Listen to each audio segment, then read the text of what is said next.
بسم اللہ الرحمن الرحیم۔ اللہ کے نام سے شروع جو بڑا مہربان اور نہایت رحم فرمانے والا ہے۔ ہسٹوریکل اسلام چینل کے محترم عزیز دوستو، السلام علیکم۔ پیارے دوستو، آج کی اس ویڈیو میں ہم آپ کو ایک ظالم حکمران کا واقعہ سنانے جا رہے ہیں۔ اس ظالم حکمران نے ایک اللہ والے کے پورے جسم سے کھال اتار دی، اور اس ظالم حکمران کا بعد میں کیا ہوا اور اس پر کیسے عذاب نازل ہوا، اس واقعے کو مکمل طور پر سمجھنے کے لیے اس ویڈیو کو اینڈ تک ضرور دیکھیے۔ محترم ناظرین، حضرت سیدنا مالک بن فضالہ رضی اللہ تعالیٰ عنہ حضرت سیدنا حسن رضی اللہ تعالیٰ عنہ سے روایت کرتے ہیں، سابقہ امتوں میں حکم نامی ایک بزرگ لوگوں سے الگ تھلگ ایک پہاڑی پر اللہ تعالیٰ کی عبادت کیا کرتے تھے۔ ایک مرتبہ انہیں خبر ملی کہ قریبی شہر میں ایک ظالم و جابر بادشاہ ہے جو لوگوں پر بہت ظلم کرتا ہے اور بلا وجہ ان کے ہاتھ پاؤں،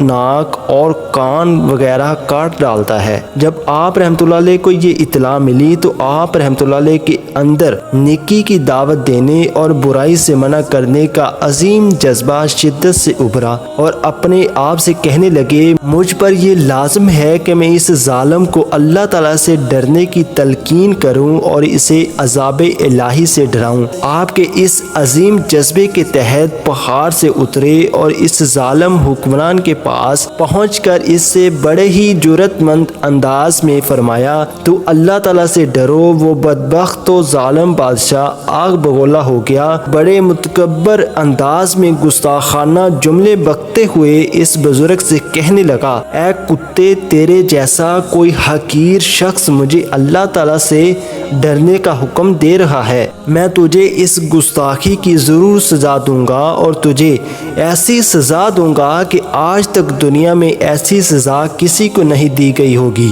پھر اس ظالم نے حکم دیا کہ اس کے قدموں سے اس کی کھال اتارنا شروع کرو اور سر تک اس کی کھال اتار لو، تاکہ یہ دردناک عذاب میں مبتلا ہو اور اس کی روح تڑپ تڑپ کر تن سے جدا ہو جائے۔ حکم پاتے ہی جلاد آگے بڑھے، اس عظیم مبلغ کو پکڑ کر زمین پر لٹایا اور اس کے قدموں سے کھال اتارنا شروع کر دی۔ پھر وہ صبر و شکر کا پیکر بنے رہے، زبان سے اف تک نہ کہا، لیکن جب ان کی کھال پیٹ تک اتار لی گئی تو درد کی شدت سے ان کے منہ سے درد بھری آہ نکلی۔ انہیں فوراً حکم الہی پہنچا، اے عقیب، صبر سے کام لو، میں تجھے غم و حزن کے گھر سے نکال کر راحت و آرام کے گھر یعنی جنت میں داخل کریں گے، اور اس تنگ و تاریخ دنیا سے نکال کر وسیع و عریض جنت میں داخل کریں گے۔ حکم الہی پا کر وہ عظیم مبلغ خاموش ہو گئے اور اس دردناک تکلیف کو صبر سے برداشت کرتے رہے۔ جب ظالموں نے اس کی کھال چہرے تک اتار لی تو شدت درد سے دوبارہ ان کے منہ سے بے اختیار درد بھری آہ نکلی۔ انہیں پھر حکم الہی پہنچا، اے عقیب، تیری اس مصیبت پر دنیا اور آسمان کی مخلوق رو رہی ہے، تمہاری اس تکلیف نے فرشتوں کی توجہ تمہاری طرف کرا دی ہے، اگر تو نے تیسری مرتبہ بھی ایسی ہی پور درد آہ بڑی تو میں اس ظالم قوم پر دردناک عذاب بھیجوں گا اور انہیں شدید عذاب کا مزہ چکھاؤں گا۔ یہ حکم الہی پا کر وہ خاموش ہو گئے اور پھر بالکل بھی منہ سے آواز نہ نکالی، اس خوف سے کہ کہیں میری آزاری سے اللہ تعالیٰ میری اس قوم کو عذاب میں مبتلا نہ کرتے۔ میں نہیں چاہتا کہ میری وجہ سے کوئی عذاب میں مبتلا ہو۔ بالآخر اس مرد مجاہد کی تمام کھال اتار لی گئی، لیکن اس نے دوبارہ سسکی تک نہ لی اور اپنی جان آفرین کے سپرد کر دی۔ آفرین، ایسے عظیم بہادر مبلغ، آفرین، تیرے جذبے تبلیغ اور امت سے خیر خواہی کے جذبے پہ لاکھوں سلام۔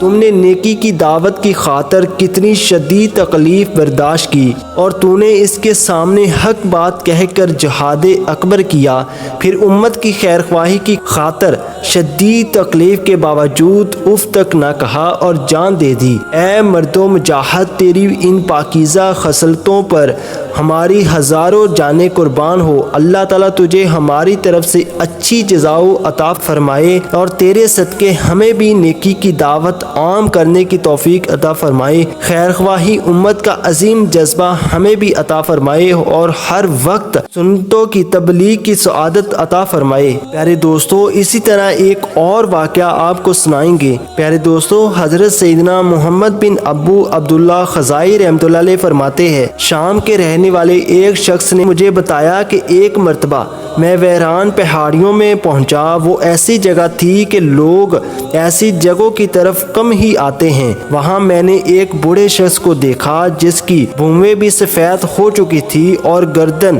جھکائے بیٹھا تھا اور اس طرح صدائے بلند کر رہا تھا کہ اگر تو نے دنیاوی زندگی میں میری محنت و مشقت کو طویل کر دیا اور آخروی زندگی میں بدبختی و شقاوت کو طویل کر دیا تو اے کریم پروردگار، پھر تو میں بالکل بیکار ہو گیا، تیری رحمت سے دور ہو گیا۔ وہ شامی شخص کہتا ہے کہ میں اس بوڑھے شخص کے پاس گیا، اسے سلام کیا تو اس نے اپنا سر اوپر اٹھایا، اس کا سارا چہرہ آنسوؤں سے تر تھا اور آنسوؤں نے زمین کو تر کر دیا تھا۔ پھر وہ میری طرف متوجہ ہو کر کہنے لگا، کیا دنیا تمہارے لیے وسیع و عریض نہیں؟ کیا وہاں کے لوگ تم سے مانوس نہیں؟ جب میں نے اس کا یہ عقل مندانہ کلام سنا تو میں بہت متاثر ہوا اور کہا، اللہ تعالیٰ تم پر رحم فرمائے، تم نے لوگوں سے دوری اختیار کر لی ہے اور تم اس سے ویران جگہ آ گئے ہو، تم نے ایسا کیوں کیا؟ یہ سن کر اس نے کہا، اے نوجوان، جس راستے کو تم قرب الہی اللہ تعالیٰ کے حصول کے لیے بہتر سمجھتے ہو وہی راستہ اختیار کرو، اس کے علاوہ تمہارے لیے کوئی اور راستہ نہیں۔